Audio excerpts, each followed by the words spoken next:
It's Vintage Sound 93.1 FM, Tony Tone Show. Excited to talk to our next guest on the MPW Digital TV Celebrity Hotline. It's everybody's buddy, Mr. Buddy Valastro. You know him from Cake Boss and writing cookbooks. He's got a brand new show on the Food Network, officially premieres Wednesday night. Buddy! Hey, Tony Tone, what's up, man? How you doing? Buddy, I'm so good, man. I think this is like your third appearance on the phone, and we got to meet. You were in the Quad Cities a couple years ago hanging out at a Hy-Vee when your at-home cake mix came out. So I'm great, man. Thank you so much for doing this. I appreciate it. Oh, my pleasure, brother. Always good to talk to you again. So I was watching a preview, and I guess my first question is, how do you have time with your business and your family to do another show, man? Man, you know, it is tough. I got to say, I tell people all the time is I focus 100% on myself on what's in front of me. Mm-hmm. So if I'm home with my kids, like yesterday, me and my 5-year-old, he discovered Mario Brothers, and he thinks I'm the coolest dad in the world because, you know, that was a game growing up that I could play, and he's like, Daddy, beat this level for me. But it's really about just doing one thing at a time and giving 100% of yourself. And I got to tell you, man, I am so excited about this show.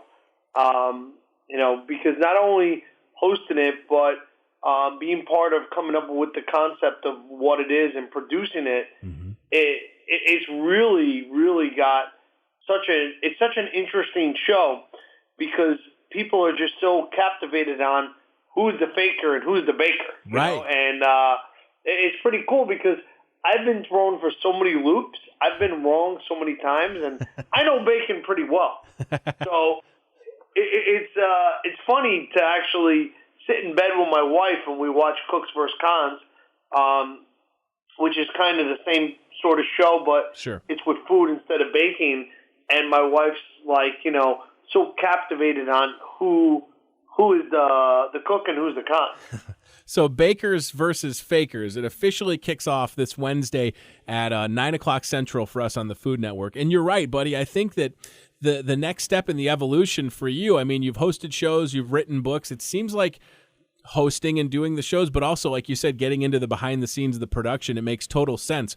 So I wonder, when you're hosting and involved in bakers and producing bakers versus fakers, was it tough for you to kind of not want to help people out as much because you love working with people, but did you kind of have to step back? Because after all, someone is a baker and someone is a faker, right?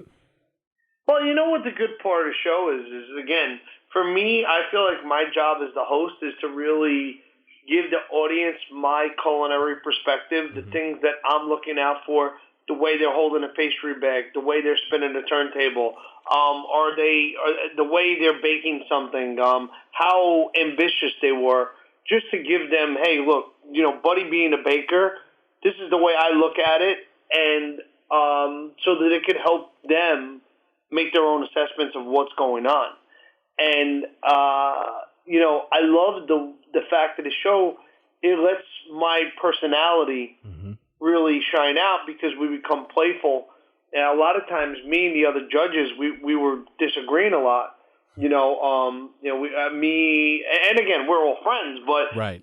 When it came to the way we looked at certain things, you know, I consider myself like an old school baker, like a dinosaur baker, where somebody like Damaris is a pastry chef. So certain things that she looks for from a pastry chef perspective is different than what I look for as a baker perspective. And we constantly disagreed. I love it. So, and what people need to know, if a professional wins, they take home $10,000, but it's almost like you want to root for the amateur because if they take down the pro, they win $15,000. So not only is it a fun competition, just, you know, trying to figure out who's the baker, who's the faker, but there's some real cash money on the line, buddy. And it's kind of like change your life money for a lot of these people, right? Absolutely. And you know, not only for them to be able to win that money, and I think that, you know, that's part of the game of who's going to win 10 or who's going to get 15. But I really think that, you know, networks like the Food Network and shows like mine have really inspired the home baker or the home cook. And you have so many rock star bakers at home that you would be shocked at. You know what I'm trying to say? Just amazing. Yep. And that makes it even tougher to see who's who. You know, I honestly believe that, you know, the at-home baker has definitely, over the last 10 years, I've seen such a movement towards people baking, you know, as families, as whatever. And I'm proud to be part of, you know, the reason people are doing it at home, but it's just been awesome.